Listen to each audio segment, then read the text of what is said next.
My name is Isabella Torres, and I'm 32 years old. 3 weeks before Thanksgiving, my mother called to tell me I wasn't invited to our family dinner because my sister's wealthy boyfriend would be embarrassed by my blue-collar job. A kindergarten teacher, she said, as if the words tasted bitter. Sophia needs to make the right impression. What they didn't know, what none of them knew, was the truth about who I really was. 5 days after that dinner, they showed up at my door, faces pale, demanding answers. The boyfriend?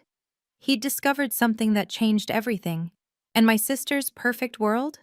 It was about to crumble in front of 500 witnesses. Before we continue, please take a moment to like and subscribe, but only if this story truly resonates with you. Share your location and local time if you've ever been the family disappointment. It started with that phone call 3 weeks before Thanksgiving. I'd been teaching kindergarten for 8 years in Queens. My one-bedroom apartment cost me half my salary, but I loved my work. 25 5-year-olds called me Miss Bella, and their sticky-fingered hugs were worth more than any paycheck. My sister Sophia would disagree. Sophia lived in a Manhattan penthouse that cost more per month than I made in 3. As marketing director for a boutique firm, she collected Hermès bags like I collected children's drawings. Her Cartier tank watch, a small bonus, she'd called it, cost more than my car. Our mother's Facebook featured Sophia exclusively. My daughter just closed another $1 million deal. Or, Sophia's presentation to the board was brilliant. I appeared in exactly 3 photos over the past 5 years, always in the background. Isabella's smart enough, Mom would tell her friends. But she lacks ambition. Some people are meant for simpler things. The family hierarchy was established early. Sophia got the master bedroom in our childhood home. I got the converted attic. Sophia's achievements covered the refrigerator. Mine went in a drawer. "We don't want her to feel bad," Dad would whisper, sliding my honor roll certificate out of sight whenever Sophia brought home anything less than perfect. But I had a secret, one I'd kept for 2 years, since Grandma Eleanor died. The woman who raised me more than my parents ever did, who spent her final months holding my hand while Sophia was too busy to visit. Eleanor Torres, who everyone thought was just a retired bookkeeper living on Social Security. They had no idea about the papers in my safe, no idea about the empire she'd built in shadows, or why she'd chosen me to guard it. "His name is Marcus Stone," Sophia announced during our October family Zoom call. "He's an entrepreneur, philanthropist, the kind of man who changes the world." My mother practically squealed. "Stone? The Stone Foundation stone?" "The very same," Sophia preened, angling her laptop to show more of her penthouse backdrop. "We met at the Waterford Crystal exhibition. He said I had excellent taste." I almost choked on my tea. Marcus Stone, of course I knew that name. But I kept my expression neutral, my kindergarten teacher's smile firmly in place. "He must be quite successful," Dad ventured, already calculating son-in-law potential. "Successful?" Sophia laughed, that tinkling sound she'd perfected at her Swiss finishing school. "Daddy, he manages hundreds of millions in charitable funds. His family's old money, the kind that builds hospital wings." I watched my parents lean closer to their screen, already imagining the wedding at the plaza, the grandchildren in private schools, the family name elevated to heights they'd only dreamed of. "When do we meet him?" Mom asked breathlessly. "Thanksgiving. I want everything perfect. The house, the meal." Sophia paused, her eyes finding mine through the screen. "The guest list." There it was, that look I'd seen 1,000 times before, the one that said I was a problem to be managed. I thought of Grandma Eleanor then, those long afternoons at Sunny Meadows nursing home, where she'd lived her last 2 years by choice, not necessity. "People show you who they are when they think you have nothing," she told me, her weathered hands still elegant as she signed documents I helped her review. "Remember that, Isabella, especially with family." She'd been right about so many things, about keeping quiet, about letting people underestimate you, about the power of patience. I had no idea then how soon I'd need all three lessons, or that Marcus Stone, the man my sister was so eager to impress, was about to become the key to everything. Grandma Eleanor understood me in ways my parents never tried to. While they fawned over Sophia's MBA pursuits, Eleanor would sit with me in her modest room at Sunny Meadows, teaching me about compound interest and charitable tax law over afternoon tea. "Your sister collects handbags," she'd observed once, watching Sophia's Instagram story. "You collect hearts. Which do you think lasts longer?" Eleanor Torres had built her fortune quietly, anonymously. No one knew the Eleanor Torres Foundation existed, let alone that it controlled 40 million in assets. She'd started with nothing, a widow at 30 with 2 kids working 3 jobs. By 70, she was secretly funding scholarships, food banks, and teacher support programs across New York. Sophia visited once this year, Eleanor had noted 6 months before she died. Stayed 12 minutes, asked about my will at minute 10. I'd been there every Sunday for 2 years. Not for money, I hadn't even known about it, but because she was the only family member who saw me. Really saw me. "The papers are with Whitman and Associates," she'd told me that last month, her voice still strong despite the cancer. "Everything's arranged. Just remember, money amplifies character. It doesn't create it." I thought she meant a few $1,000s, maybe her jewelry. I'd signed papers as her healthcare proxy, thinking I was just helping with medical decisions. 2 weeks after her funeral, James Whitman himself had called me. That's when I learned about the foundation, the board position, the conditions attached to every penny of the family inheritance. "Your grandmother was very specific," he'd said, sliding documents across his mahogany desk. "She believed in testing character when people didn't know they were being tested." I'd kept it all secret for 2 years, waiting, watching. Now, finally, the test was about to begin. The call came November 3rd, 3 weeks before Thanksgiving. Mom's contact photo, her and Sophia at the Hamptons, lit up my phone during my lunch break. "Isabella, about Thanksgiving," she started without preamble. "We've had to make some adjustments." I set down my peanut butter sandwich. "Adjustments? You won't be coming this year?" The playground outside my classroom window was full of children laughing. I focused on their joy while my mother explained my exclusion. "Marcus is from a very prominent family. Sophia needs to make the right impression and—" She paused, gathering courage for cruelty. "Your job might give the wrong idea about our family's standing." "My job, teaching children. You know what I mean. It's so blue collar. Marcus mingles with CEOs, investors, people who matter. What would you even talk about? Finger painting?" I heard Dad clear his throat in the background. He was on speaker, complicit in his silence. "Is this Sophia's request or yours, Mom? Does it matter? We all want what's best for Sophia's future. This could change everything for our family." I could hear it then, Sophia laughing in the background, not even trying to hide her presence. "Just to be clear," I said, my teacher voice perfectly steady, "you're uninviting me from Thanksgiving because my career embarrasses Sophia? Don't be dramatic. It's just one dinner. Next year will be different, once they're engaged." "I understand." "You do?" Mom sounded surprised, maybe even disappointed I wasn't fighting. "Perfectly. Give everyone my best." I hung up before she could respond. My hands weren't even shaking. Grandma Eleanor had taught me that too. Never let them see you bleed. My phone buzzed immediately. A text from Sophia. "It's nothing personal. You understand, right? This is my shot at real happiness." I didn't respond. But I did open my safe and pull out a folder labeled Eleanor Torres Foundation, Succession Protocols. Inside, a sticky note in Grandma's handwriting. "When they show you who they are, believe them." Sophia called an hour later, probably worried my silence meant rebellion. "I knew Mom would make it sound worse than it is," she began, her voice dripping false concern. But Isabella, be realistic. You make 40,000 a year teaching snot-nosed kids. Marcus's watch costs more than that. I'm aware of income disparities, Sophia. Are you? Because sometimes I wonder if you understand the real world. The world I'm entering, Marcus's world. It's all about connections, influence, power. What would you contribute? Cute stories about playground drama? I let her talk.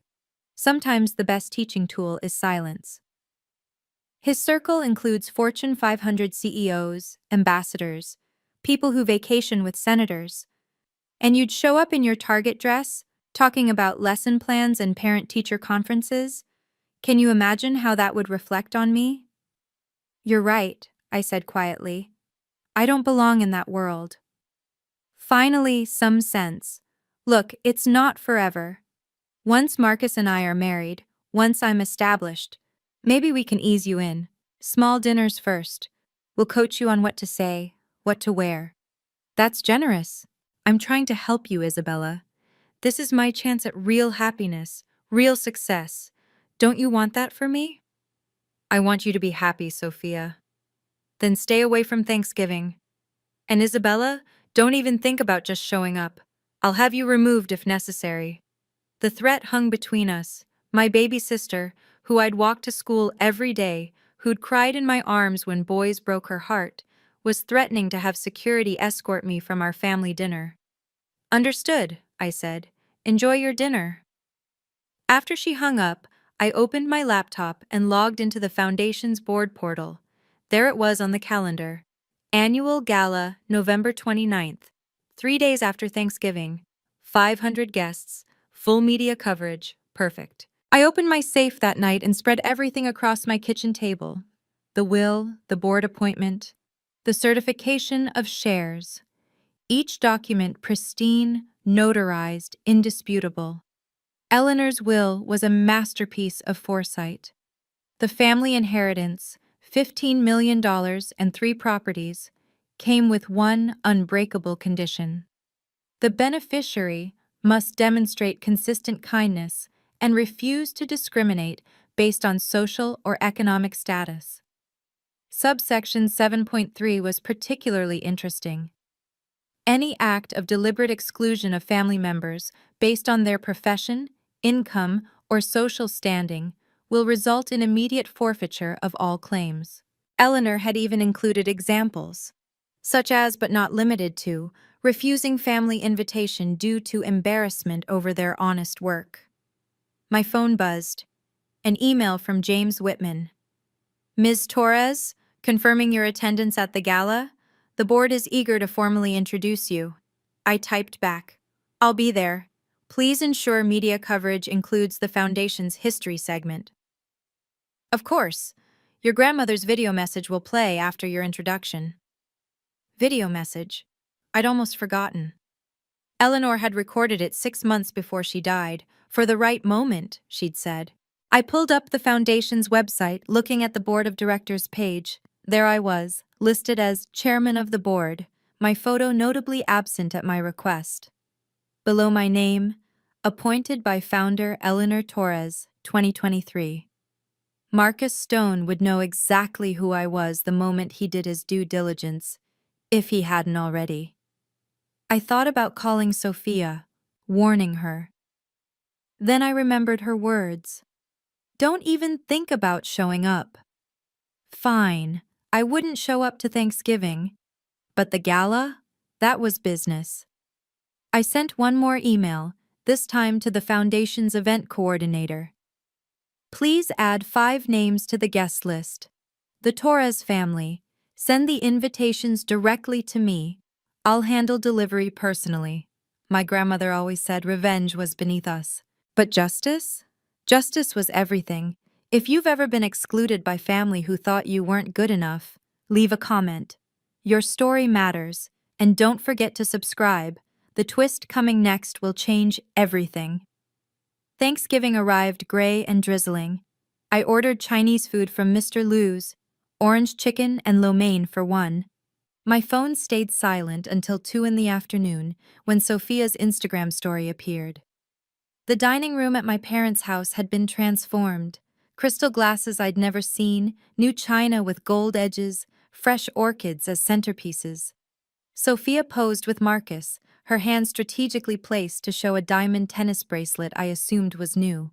"Perfect family dinner with my love," her caption read. "Grateful for family who understand what really matters. Hashtag blessed future stones." Marcus looked uncomfortable in the photos. His smile didn't reach his eyes, and in one candid shot, he was staring at an empty chair, my chair, with a furrowed brow. A text came through from Jennifer, my teacher friend.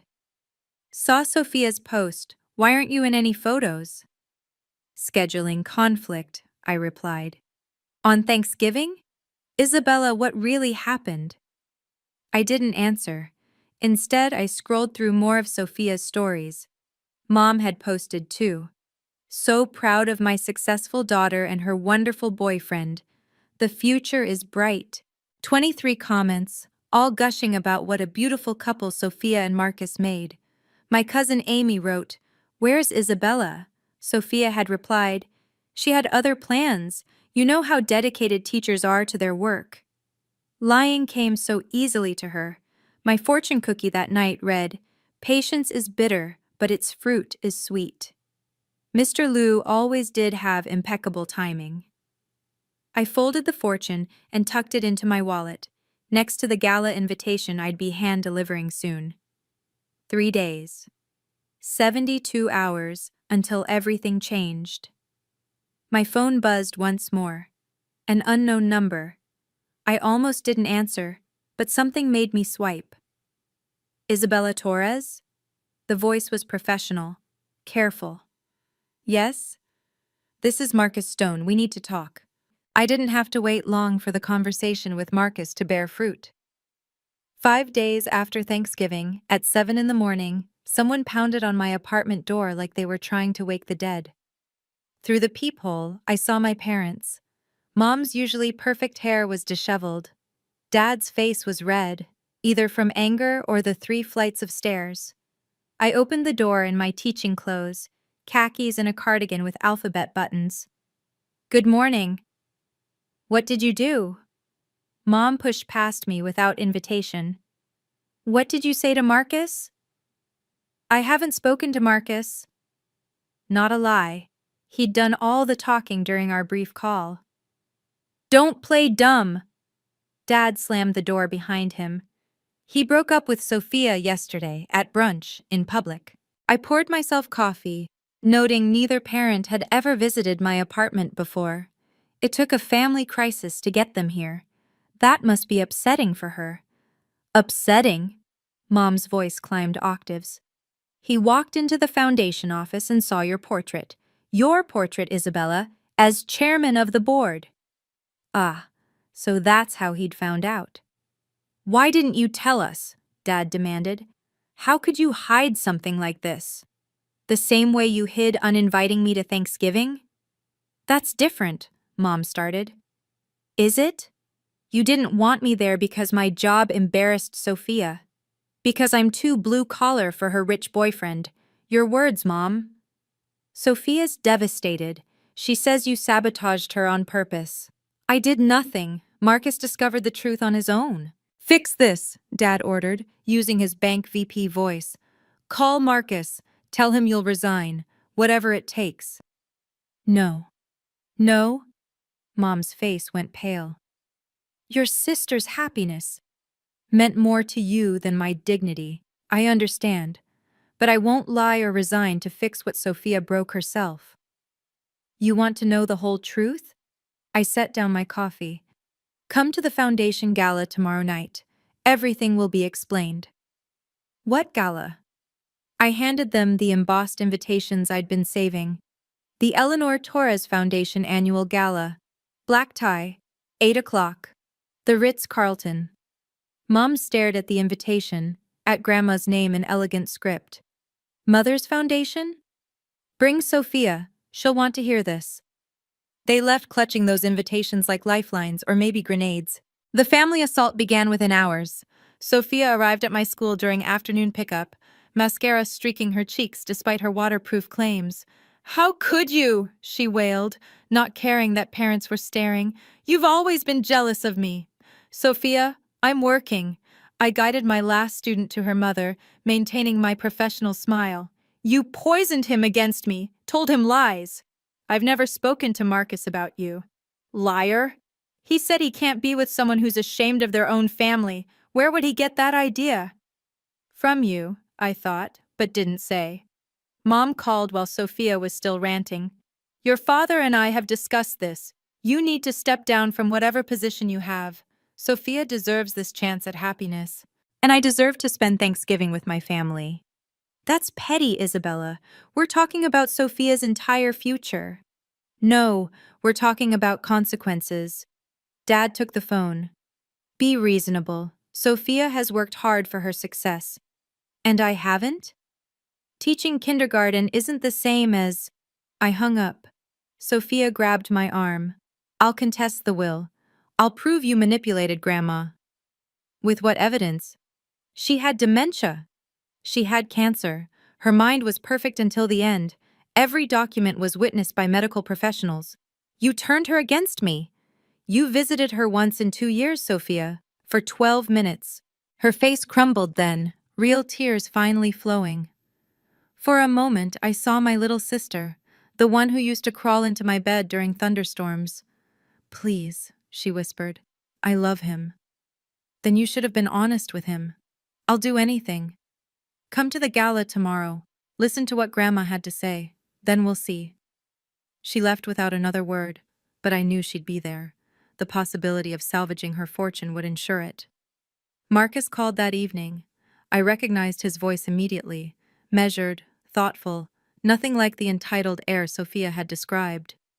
"Ms. Torres, I apologize for the ambush. I needed to understand who you really were." "And?" "Your staff speaks highly of you. 12 teachers mentioned you've personally covered their supply costs.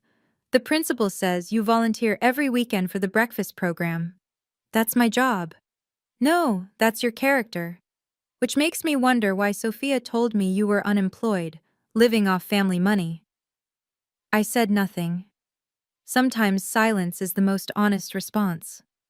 "She said you were bitter about her success," he continued, "that you'd been institutionalized for depression, that the family had to exclude you from events because you caused scenes." Each lie was a small knife. I'd had no idea how thoroughly she'd erased me. "When I saw your portrait at the foundation, your grandmother's foundation, I realized I'd been deceived, but I need to know why you didn't tell me yourself." "Would you have believed me? Or would you have thought I was the jealous sister Sophia described?" A long pause. "You wanted me to discover it myself. I wanted you to know who you were really dating, someone who could erase her own sister for social gain. She's been calling me non-stop, begging for another chance, saying you've poisoned her family against her. I've done nothing except exist inconveniently. Will you be at the gala?" "I'm the chairman. I have to give a speech." "Sophia will be there. She's desperate to maintain her connection to the foundation's donors." "I know. This will destroy her professionally." "No, Mr. Stone, she destroyed herself. I'm just refusing to hide it anymore." He was quiet for a moment. "Your grandmother must have been remarkable." "She was, and she believed in accountability." "I'll see you tomorrow night, Ms. Torres." "Marcus, bring your board members. They should hear this too." After he hung up, I pulled out my speech notes. 24 hours until truth met consequences. At midnight, my doorbell rang. Through the peephole, Sophia stood in designer sweats, her face puffy but determined. "We need to talk," she said when I opened the door. I let her in. She'd never visited before, and I watched her take in my modest space, the teaching awards on the walls, the student artwork, the photos of Grandma Eleanor and me. "Nice place," she said, her tone suggesting otherwise. "Very you." "What do you want, Sophia?" Her demeanor shifted, tears evaporating. "I know about the inheritance." "What inheritance?" "Don't play dumb. 15 million, the properties. It's all in the will, isn't it? How would you know that? I have friends at Whitman and Associates. Illegal, but unsurprising. And? I'm the rightful heir. I'm the one who represents this family professionally. I'm the one who needs it. For what? More Hermes bags? For my life. Do you understand what circles I move in? The people I have to keep up with? You wouldn't understand. You're happy being nobody. I'm happy being myself. God, you're sanctimonious. She stood, pacing, just like Grandma, always judging me for wanting more. She never judged you, Sophia. She just saw you. What's that supposed to mean? Come to the gala. You'll understand. I'll contest the will. I'll say you exerted undue influence. Try it. She stepped closer, her voice dropping. Or we could make a deal. You resign from the foundation, support my claim to the inheritance, and I'll make sure you're taken care of. $1 million. Tax-free. No. 2 million.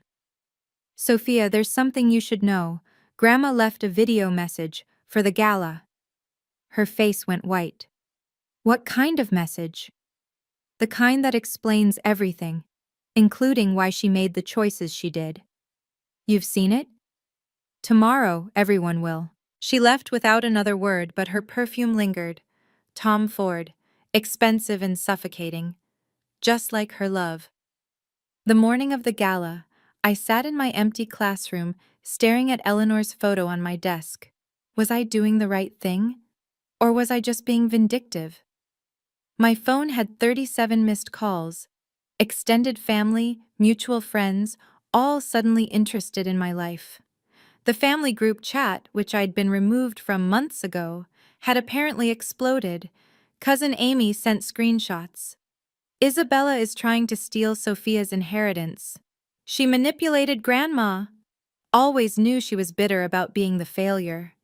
Failure, because I taught children instead of selling luxury brands to people who didn't need them. I nearly called James Whitman to cancel everything. Let Sophia have the money. Let my parents have their golden child. Let me fade back into the background where they'd always preferred me. Then I looked at my wall of student photos. 25 bright faces who believed Miss Bella could do anything.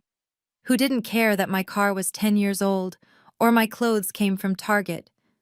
I opened my desk drawer and found the note Grandma had slipped me that last day. Stand up for what's right, even if you stand alone. I'm trying, Grandma, I whispered. My phone buzzed. A text from Marcus. The foundation's major donors are all confirming attendance. Whatever you're planning, it's going to have an audience. Another from James Whitman. Video equipment tested, legal team on standby. Your grandmother would be proud. 6 hours until the gala. I looked at my dress hanging on the door, navy blue, simple, borrowed from Jennifer. Nothing like the designer gowns that would fill that ballroom, but I'd learned something from Grandma Eleanor. It's not the dress that matters, it's the documentation in your briefcase. And mine was bulletproof. The gala is about to change everything. If you want to see how this ends, make sure you're subscribed with notifications on. You won't want to miss what happens when truth meets power. 3 hours before the gala, I met James Whitman at his office. The conference table was covered in documents, each one tagged and numbered. Your grandmother was meticulous, he said, adjusting his wire-rimmed glasses. Every contingency covered, every loophole closed. She knew this would happen? She suspected. Your sister's behavior patterns were consistent. He pulled out a tablet. The video message is cued. She recorded it 6 months before she passed in front of 3 witnesses, myself, Dr. Patterson, and Judge Reynolds. All verifying her mental capacity? Crystal clear. She even took a cognitive assessment that morning, scored perfect. The other board members arrived. Mrs. Stone, no relation to Marcus, Dr. Williams, and Ms. Rodriguez. Each had worked with Eleanor for years, funding scholarships and food programs across the city. We're behind you, Isabella, Mrs. Stone said firmly. Your grandmother chose well. The media will be there, Dr. Williams added. 3 major outlets confirmed. This will be public. That's the point, I said. No more hiding. No more secrets. James handed me an envelope. The board meeting minutes from when you were appointed. Your sister's going to claim manipulation. This proves the board voted unanimously. Based on what? Your grandmother's recommendation, but also your own work. Did you know she had you investigated? Every volunteer hour, every dollar you spent on students, every weekend at the food bank. It's all documented. I hadn't known. Even in death, Eleanor was still teaching me about preparation. One more thing, James said, pulling out a sealed folder. If Sophia challenges the will, this gets opened. Your grandmother called it the nuclear option. What's in it? I don't know. She sealed it herself, but she said it would end any contest immediately. I tucked it into my briefcase, hoping I'd never need it. My phone buzzed. Sophia. I'll be there. We're going to settle this once and for all. Yes, I thought. We certainly are. By 5 o'clock, Sophia had launched her campaign. Instagram, Facebook, even LinkedIn, all featuring the same narrative. Her jealous, unstable sister trying to steal family money through elder abuse. Some people can't stand to see others succeed, she'd written. Mental health issues are serious, and I hope Isabella gets the help she needs. The comments poured in, her carefully cultivated network rallying to her defense. Marketing executives, fashion bloggers, the wellness influencers she'd courted, all echoing her pain at being betrayed by family. Mom called, furious. What have you done? Sophia's reputation is everything to her. And my dignity meant nothing to you. Stop this vendetta. Call off whatever you're planning. Come to the gala, Mom. 8 o'clock. Sophia says you're going to humiliate her. No, I'm going to tell the truth. Dad took the phone. Isabella, be reasonable. We're a family. Are we? Because families don't uninvite each other from holidays for being too poor. Silence. Then, that was a mistake. We see that now. Only because I have something Sophia wants. I hung up and turned off my phone. The noise didn't matter anymore. Jennifer arrived with my dress and makeup bag. You sure about this? They excluded me for being a teacher. Called my job embarrassing. Said I'd humiliate them in front of Marcus's important friends. And now? Now they'll learn that Grandma's important friends have been funding teachers all along. That the foundation they're so desperate to access exists specifically to support the people they look down on. Poetic justice. Just justice. With documentation. I looked at the clock. 2 hours until curtain.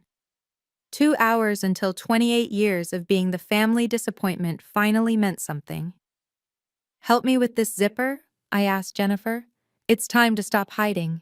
An hour before the gala, I stood in the Ritz-Carlton's preparation room, reviewing my speech one last time. The invitation list glowed on my tablet. 500 confirmed, including every major philanthropist in the city. James Whitman knocked and entered. The Times is here, the Journal too. They're intrigued by the mysterious announcement promised in the invitation. Good. Your family arrived 10 minutes ago. Your sister is making an entrance. Through the door's window, I glimpsed Sophia in a scarlet Oscar de la Renta gown, working the room like she owned it.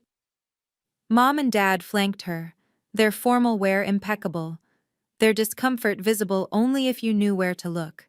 She's telling people she's about to be named to the board, James said quietly, that tonight is her formal introduction to society. In a way, she's right. Marcus entered with his delegation, 5 board members from Stone Industries, all in conservative black tie. He caught my eye through the window, nodded once. His face gave nothing away. Ms. Torres? A young woman with press credentials approached. Sarah Stone from Channel 7. We heard there's a major announcement about the Torres family legacy? At 9 o'clock sharp. Can you give us a preview? My grandmother believed in transparency. Tonight, we honor that belief. She scribbled notes, hungry for more. I gave her nothing. My phone, finally turned back on, showed 47 messages. I deleted them all unread except one from Marcus. Whatever happens tonight, your grandmother would be proud.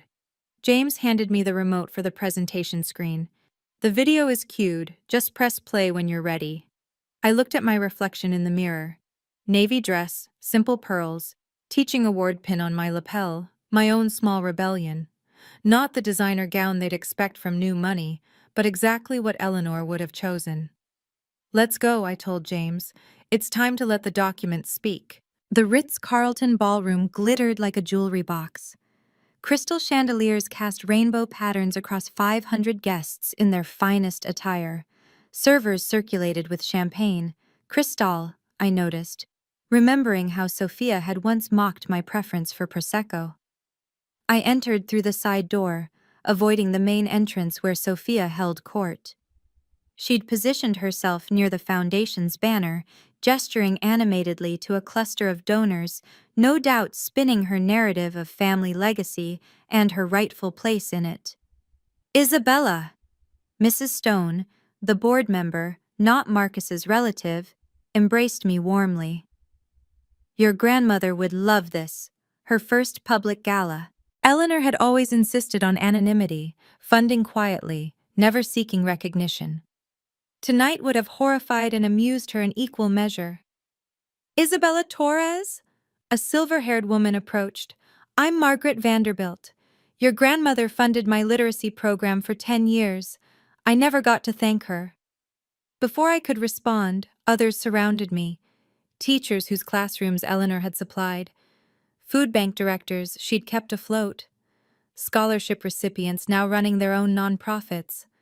None of them had known their benefactor's name until the invitations arrived.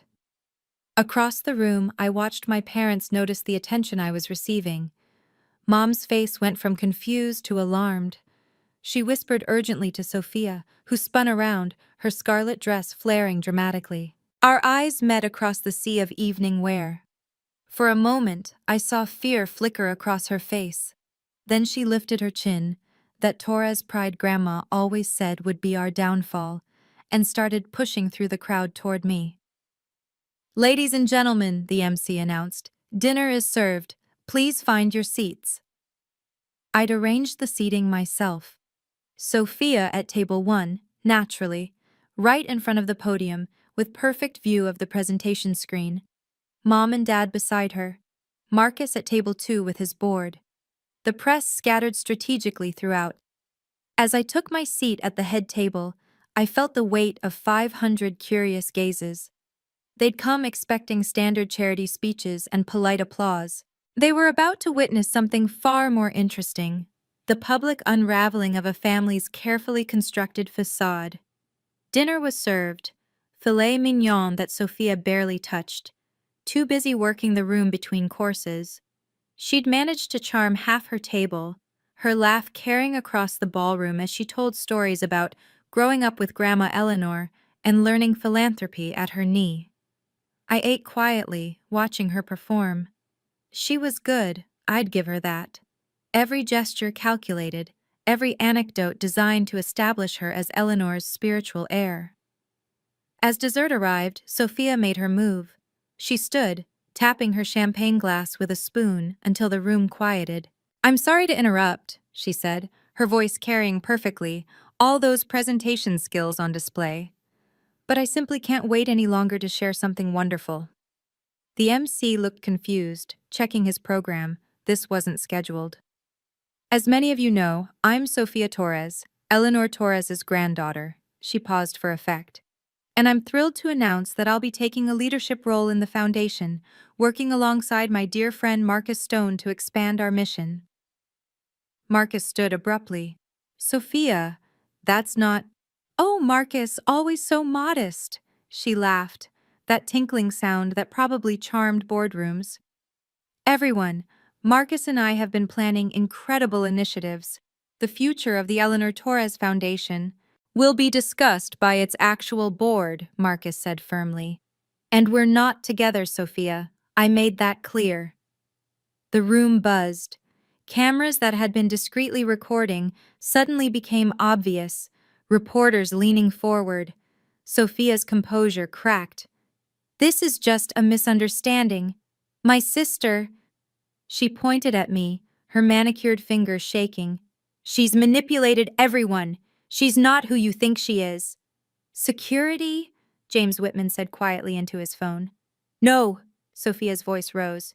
"You need to know the truth.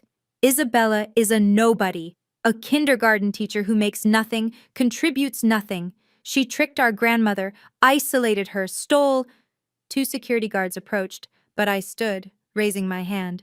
"Let her finish." The room went silent. "Go ahead, Sophia," I said, my teacher voice calm and clear. "Tell everyone exactly what you think of me, and my job. Don't hold back." She took the bait, of course. She always did. "You're an embarrassment," she spat. 40,000 a year, driving that ancient Honda, shopping at Target. You're everything our family isn't supposed to be." "And what," I asked quietly, "is our family supposed to be?" I walked to the podium with measured steps, my borrowed heels clicking against marble. 500 faces turned to follow my movement. The cameras tracked me. Sophia stood frozen at her table, her scarlet dress now looking more like a warning flag than high fashion. "Thank you, Sophia," I said into the microphone. "That was perfect timing." I clicked the remote. The foundation's logo appeared on the massive screen behind me. "Good evening. I'm Isabella Torres, chairman of the board of the Eleanor Torres Foundation. For those who don't know me, which is most of you, I teach kindergarten at PS 47 in Queens." A murmur rippled through the crowd. The contrast between my simple introduction and Sophia's grandiose claims couldn't have been starker. My grandmother, Eleanor Torres, built this foundation over 40 years. She worked 3 jobs as a young widow, invested every spare penny, and quietly accumulated enough wealth to change thousands of lives. She never sought recognition, never wanted galas like this. I clicked again. Photos appeared. Eleanor at food banks, in classrooms, at community centers, always in the background, always anonymous. But tonight, we break that tradition, because Eleanor left us one final lesson about what really matters. Mom grabbed Sophia's arm, trying to pull her down to her seat. Sophia shook her off, her face flushed with rage and champagne. "Before we continue," I said, looking directly at my sister, "I should mention that 3 days ago, I wasn't supposed to be here. I was uninvited from my family's Thanksgiving dinner because my profession would embarrass my sister in front of her boyfriend." Gasps. The cameras swung between Sophia and me. "The boyfriend she mentioned? Marcus Stone, who's here tonight as one of our major donors. Marcus, would you mind confirming what Sophia told you about me?" Marcus stood slowly. "She said Isabella was unemployed, living off family money, that she'd been institutionalized, that the family had to exclude her from events because she was unstable." The room erupted. Sophia screamed something unintelligible.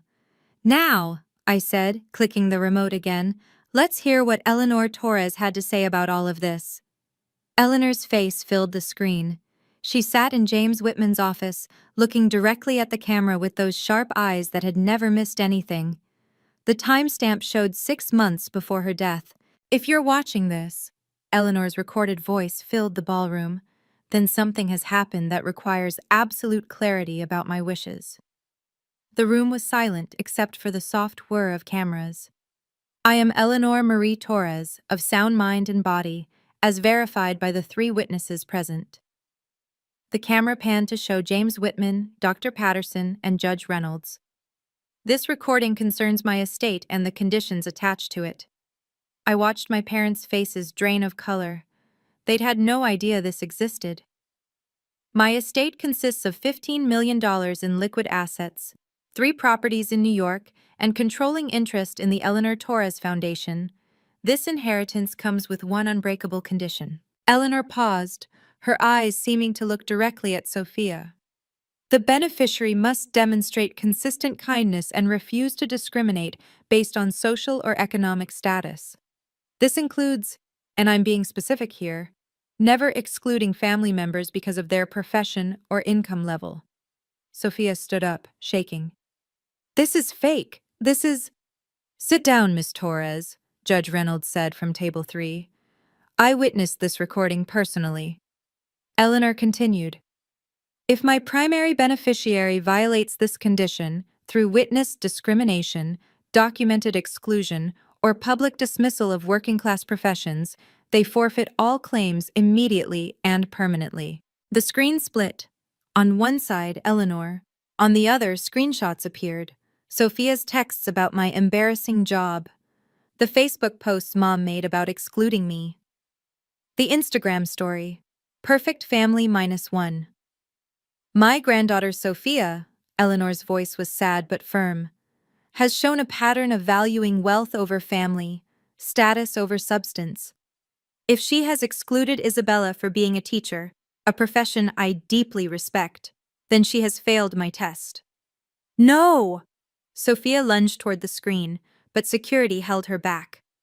The inheritance transfers immediately to the secondary beneficiary, Isabella Marie Torres, who has spent 8 years teaching children, every weekend volunteering, and never once boasting about her connection to this foundation. The room exploded. Cameras flashed. Reporters shouted questions. But Eleanor wasn't done.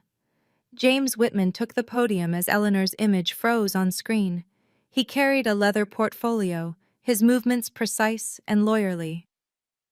Ladies and gentlemen, as executor of Eleanor Torres's estate, I'm required to confirm the legal standing of what you've just witnessed. He opened the portfolio, revealing documents tagged with legal seals.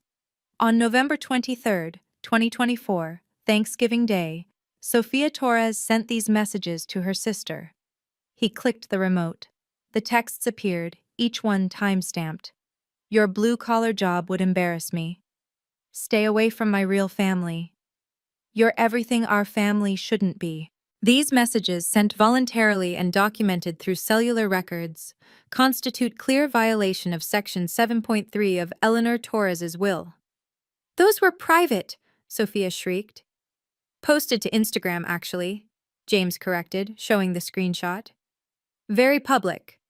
Additionally, we have this email from Mrs. Linda Torres to extended family, explaining that Isabella was excluded from Thanksgiving because her profession wasn't, quote, appropriate for the company they were keeping. Mom stood up, wobbling. We didn't know about the will. Irrelevant. The condition isn't dependent on your knowledge, it's dependent on your character. Dr. Patterson stood from his table. I performed cognitive assessments on Mrs. Torres monthly for her last year. Every score was perfect. She was sharper at 90 than most people at 50. Judge Reynolds added. The will was filed with the court 2 years ago. It's been reviewed by 3 separate legal teams. It's ironclad. James pulled out another document. As of this moment, Sophia Torres has forfeited all claims to the Eleanor Torres estate, the full inheritance, $15 million, the Manhattan brownstone, the Hamptons cottage, the Vermont cabin, and controlling interest in this foundation, transfers to Isabella Torres. He turned to my parents. You were named as potential trustees with an annual stipend of $50,000. However, your participation in the discrimination disqualifies you as well. Dad collapsed into his chair. Mom was crying, mascara streaming. This is theft, Sophia screamed. I'll sue. You'll lose, James said simply. Your own words convicted you. Sophia's meltdown was spectacular, even by her standards.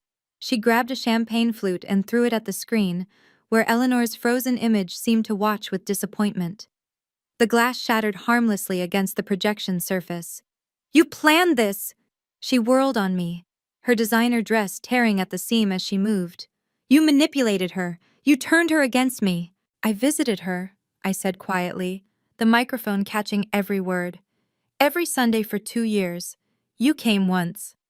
I was building my career. I had important things. More important than family? I asked. That's what you told Mom, isn't it? That Marcus and his connections were more important than having your sister at Thanksgiving? You don't understand business. You don't understand anything. You're just a teacher. Just a teacher. I let the words hang. The same profession as Mrs. Davidson here, who Grandma funded for 20 years, Mr. Martinez, whose classroom she supplied, Ms. Washington, whose students she sent to college. I gestured around the room. Half the people here are teachers, social workers, nonprofit directors, the very people you consider beneath you. Marcus stood. Sophia, you told me your family was in finance, that your grandmother was a society matron. You lied about everything. For you, Sophia turned on him, to fit into your world. My world, Marcus laughed bitterly. My foundation exclusively funds working-class initiatives. My mother was a seamstress, my father drove a taxi. I built my wealth to lift others up, not to separate myself from them. He looked at me. Your grandmother and I had the same values. That's why we partnered.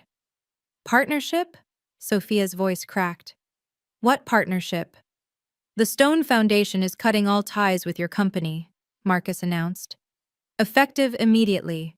We don't work with people who discriminate against the communities we serve. The dominoes fell fast. 3 other major donors at nearby tables stood, announcing they too were severing relationships with Sophia's firm. Her phone, sitting on the table, lit up with what I assumed were panicked calls from her business partners. You've destroyed me, she whispered, finally understanding. No, Sophia. You destroyed yourself the moment you decided I wasn't good enough to sit at your table. I returned to the podium, waiting for the chaos to settle. Security had moved closer to Sophia, but she'd collapsed into her chair, sobbing into her hands while Mom rubbed her back ineffectively. I want to be clear about something, I said, my voice steady. I never wanted the money. I didn't know about the will's conditions until after Grandma died. I kept quiet because I wanted my family to show me who they really were when they thought I had nothing to offer. I clicked the remote. A new slide appeared. The Eleanor Torres Equal Dignity Initiative. Tonight, I'm announcing that the entire $15 million inheritance will be donated to the foundation. It will fund a new program specifically for underpaid essential workers, teachers, caregivers, social workers, people like the ones my family thought weren't good enough. Applause erupted. Cameras flashed. The properties will be converted into affordable housing for educators in New York City. No teacher should have to choose between their calling and a living wage. More applause. I saw teachers in the audience crying. Sophia, I addressed my sister directly. You're not cut off. I'm offering you a position with the foundation. Volunteer position, of course. 20 hours a week, working directly with the communities you've dismissed. You can learn what Grandma knew, that dignity isn't determined by income. You're humiliating me, she hissed. No, I'm offering you redemption. The same chance Grandma gave me every Sunday when she taught me that wealth without compassion is just greed with better accessories. I turned to my parents. The offer extends to you both. Family therapy is non-negotiable if you want any relationship with me going forward. Respect isn't optional anymore. Dad nodded slowly, understanding. Mom was still staring at Sophia like she was seeing her for the first time. One last thing, I said, pulling out the sealed envelope James had given me. Grandma left this, called it the nuclear option if anyone contested the will. Should I open it, Sophia? My sister shook her head violently, terror replacing anger. Whatever she suspected was in there, she didn't want it public. Then we're done here. The media coverage was swift and brutal. By morning, heiress loses millions over Thanksgiving snub was trending. The New York Times ran a feature. When snobbery costs $15 million, a modern morality tale. Sophia's marketing firm lost 7 major clients in 48 hours. Her Instagram, once carefully curated with luxury and success, was flooded with comments calling her out for elitism and cruelty. She deleted her accounts by day 3. My parents came to my apartment a week later, looking older, smaller somehow. Dad spoke first. We failed you. Both of you, actually. We created this dynamic. We thought success meant money, Mom added quietly. Your grandmother tried to tell us otherwise, but we didn't listen. Are you willing to do the work? I asked. Real therapy, not just apologies? They agreed. Dr. Kim, who specialized in family dynamics and class issues, would see us weekly. Marcus and I met for coffee to discuss the foundation's future. Your grandmother would be proud, he said. You handled that with more grace than I would have. She taught me that revenge makes you smaller. Justice makes you stronger. What about Sophia? She moved to Chicago, got a job at a non-profit, the only place that would hire her. Makes $35,000 a year now. Ironic. Educational. She sent a letter last week. First honest thing she's written to me in years. I didn't tell him I hadn't opened it yet. Some wounds need time before you test their healing. The Foundation's first initiative launched a month later, emergency grants for teachers facing eviction. We funded 300 in the first week. Each thank you letter went into a folder labeled Why This Matters, my answer to anyone who questioned the value of blue-collar work. The Times did a follow-up story 6 months later. They photographed me in my kindergarten classroom, surrounded by 5-year-olds during story time. The headline read, "The Billionaire Teacher Who Gave It All Away." But the photo caption was my favorite. Isabella Torres, chairman of the Eleanor Torres Foundation, teaching her students about kindness. Her grandmother's greatest lesson, she says, was that dignity isn't measured in dollars. Sophia saw it. I know because she texted, "Grandma would choose you all over again." She chose both of us, I replied. You just haven't accepted the lesson yet. 6 months after the gala, I still taught kindergarten. My classroom hadn't changed much. Same alphabet posters, same reading corner, same circle time rug. But everything else had transformed. The foundation had distributed $4 million in emergency grants to teachers, funded 50 classroom renovations, and launched a program providing free supplies to any educator who asked. No paperwork, no justification needed. Eleanor would have loved the simplicity. PS 47 received a $2 million grant for infrastructure and resources. My principal cried when I handed her the check. Your grandmother never forgot us, she said. I didn't correct her assumption that Eleanor had planned this. In a way, she had. My parents were in therapy, making slow progress. Mom had stopped mentioning Sophia's past success entirely, focusing instead on small conversations about the present. Dad volunteered at the Foundation's weekend programs, teaching financial literacy to immigrant families. Penance, he called it. Marcus and I became unexpected allies. The Stone Foundation partnered with ours for a nationwide initiative supporting working-class families. We kept it professional, though I sometimes caught him looking at me with something like regret for what might have been if we'd met differently. Time magazine named me Philanthropist of the Year. I wore the same navy dress from the gala to the photo shoot. The interviewer asked why I still taught when I could do bigger things. 25 5-year-olds trust me to teach them to read, I said. There's nothing bigger than that. The article mentioned Sophia once, noting she'd declined to comment. What they didn't know was that she'd started volunteering at a Chicago food bank, 20 hours a week, just like I'd suggested. The director, an old friend of Eleanor's, sent me updates. She's learning, she wrote. Slowly, but she's learning. I kept Eleanor's photo on my desk, next to the crayon drawings and construction paper cards. Sometimes, during quiet moments, I'd tell her about the lives we were changing. You were right, Grandma, I'd whisper. Standing up for what's right is lonely at first, but eventually, the right people stand with you. A year after that Thanksgiving exclusion, I finally opened Sophia's letter. She'd written it in purple ink, the same color she'd used for notes when we were kids, before money and status poisoned everything. Isabella, it began. I used to think Grandma chose wrong, that you'd manipulated her into giving you everything. But I work at a food bank now, making less than you do. And yesterday, a woman cried because we gave her groceries without making her prove she deserved them. I think I finally understand what Grandma saw, what you both saw. That dignity isn't something you earn or buy. It's something you recognize in everyone, or you don't have it yourself.